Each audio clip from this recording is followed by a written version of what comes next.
स्वागत है आपका अपने YouTube चैनल में। दोस्तों मेरा नाम है आशुतोष और आप देख रहे हैं अपना फेवरेट YouTube चैनल दिव्यांग साथी। दोस्तों आज हम बात करने वाले हैं कि विकलांग जन पेट्रोल पंप कैसे खोल सकते हैं, उनके लिए क्या उम्र होनी चाहिए, कितनी सरकार उनको छूट देती है और अगर उनके पास पैसा नहीं है फिर भी वो पेट्रोल पंप कैसे खोल सकते हैं। अगर ये पूरा जानकारी चाहते हैं इस वीडियो को पूरा देखें, क्योंकि आप लोग वीडियो को आधा देखते हैं फिर कॉल करके पूछते हैं तो हमें दिक्कत होती है ये उस चीज का जवाब देना जो आपको मैंने पहले ही बता दिया है। तो इस चैनल को सब्सक्राइब कर ले, क्योंकि अगला वीडियो जो होने वाला है उस पर बताया जाएगा कि आप लोग विकलांग लोग अपनी कैसे कितने % विकलांग होने से या कितने % ज्यादा विकलांग होने से कैसे आप होम लोन ले सकते हैं और अपना घर बना सकते हैं। तो अगले वीडियो की बात हो गई।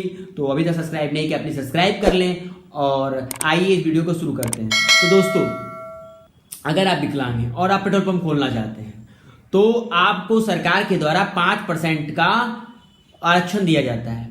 आप अगर पेट्रोल पंप खोलना चाहे तो 5% का आरक्षण सरकार से ले सकते हैं। अब आपकी बात आती है उम्र सीमा क्या क्या है। देखिए उम्र जो सीमा होती है वो 21 साल से 60 साल के बीच में आपका उम्र होना चाहिए और आप कम से कम 10 तक पढ़ाई किए हो।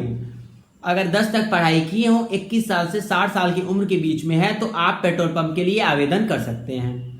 उसके बाद आती है कि आपके पास और क्या रिक्वायरमेंट होनी चाहिए जिससे आप पेट्रोल पंप खोल सकें। देखिए अगर आप देहात में गांव में क्षेत्र में रहते हैं तो आपको 1200 से 1600 स्क्वायर फीट की जमीन चाहिए अपने पेट्रोल पंप लगाने के लिए।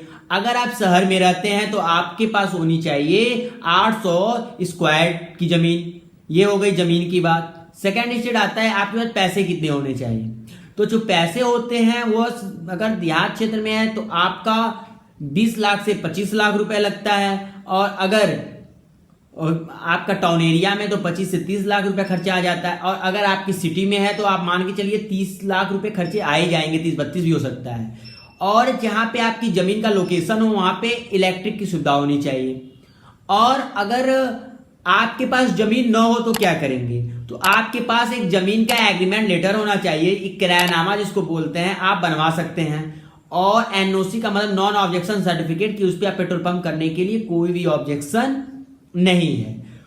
इसके तहत अगर आपके पास पैसे कम पड़ जाते हैं तो क्या कर सकते हैं, तो आवेदनकर्ता अगर डिसेबल है उसके साथ अगर वो किसी के साथ पार्टनरशिप में खोल सकता है। तो अगर देखिए आपको लाइसेंस आसानी से मिल सकता है तो आप सामने वाले से अपना कोऑर्डिनेट कर सकते हैं कि अगर आपके पास जमीन है, पैसे की कमी पड़ रही है, आप फिजिकल चैलेंज है तो आप अपनी जमीन देकर और किसी से पार्टनरशिप करके पेट्रोल पंप के लिए आवेदन कर सकते हैं।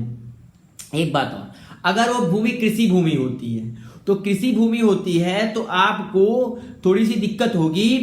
कृषि भूमि में क्या होता है कि आपको पेट्रोल पंप का लाइसेंस नहीं मिलेगा, उसको आपको कमर्शियल करवाना पड़ेगा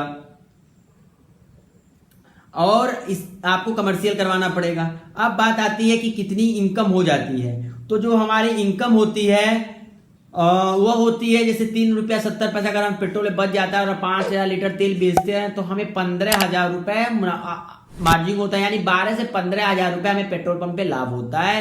यानी अगर हमारा पेट्रोल पंप अच्छे लोकेशन पे हो और अगर हमें पेट्रोल पंप का लाइसेंस मिलता है तो एक साल में आपके पैसे निकल आते हैं। तो ये बात हो गई कि आपके पैसे कैसे निकल जाते हैं। रिबेट की हो गई 5%। ये क्या होता है विकलांग भाई लोग सोच नहीं पाते हैं वहां तक पहुंचने के लिए, पर ऐसा नहीं है। अगर आप स्मार्ट वर्क करेंगे, जमीन आपके पास हो, पैसा आपके पास हो तो आप ले सकते हैं। इसके लिए आप समय समय पर आप न्यूज़पेपर में ऐड देख सकते हैं और जो इसकी ऑफिशियल वेबसाइट है हिंदुस्तान पेट्रोलियम का या भारत पेट्रोलियम का, मैं नीचे लिंक में दे दूंगा, उस पर भी आप देख सकते हैं। तो इस तरह आप जब अप्लाई करते हैं, नो ऑब्जेक्शन सर्टिफिकेट होती है, जमीन होता है, आप एग्रीमेंट करते हैं तो आपको वेटेज दिया जाता है। वेटेज का मतलब क्या होता है कि अगर ऐसा भी हो सकता है कि आप वहां पे आरक्षण सुविधा ना हो तो हो सकता है कि अगर आप डिसेबल हैं वहां अप्लाई करते हैं फिर भी आपको वरीयता दिया जाएगा। बाकी सारे रिक्वायरमेंट्स आप पूरे करते हैं और फिजिकल चैलेंज है तो आपको वहां वरीयता दिया जाता है। 5% आरक्षण है फिर भी बहुत विकलांग भाई लोग पेट्रोल पंप नहीं ले पाते हैं। तो अगर आपसे कोई इच्छुक हो, लेना चाहता है तो ले सकता है। और बाकी सब रिक्वायरमेंट्स आपको बता दिया हूं। अगर ये वीडियो पसंद आया हो तो वीडियो को लाइक करें, नहीं पसंद आया डिसलाइक करें। और दोस्तों एक काम जरूर करें, अगर आपका कोई क्वेश्चन हो, किस क्षेत्र में आप चाहते हैं कि मैं अगला वीडियो बनाऊं जिससे आपको फायदा हो, तो नीचे कमेंट बॉक्स में आप कर दिया करिए जिससे मैं आपको वीडियो बना सकूं। और दोस्तों अगर आपके पास कोई फिजिकल चैलेंज भाई हो, बहन हो या दोस्त हो जिसकी शादी नहीं हो रही है, दिव्यांग शादी मैरिज ब्यूरो से जुड़ सकता है। उसके लिए दिव्यांग शादी मैरिज ब्यूरो शादी खोजने का काम करता है। तो थैंक यू फॉर वॉचिंग। इस वीडियो को देखने के लिए आपका बहुत बहुत धन्यवाद। आपका दिन शुभ हो।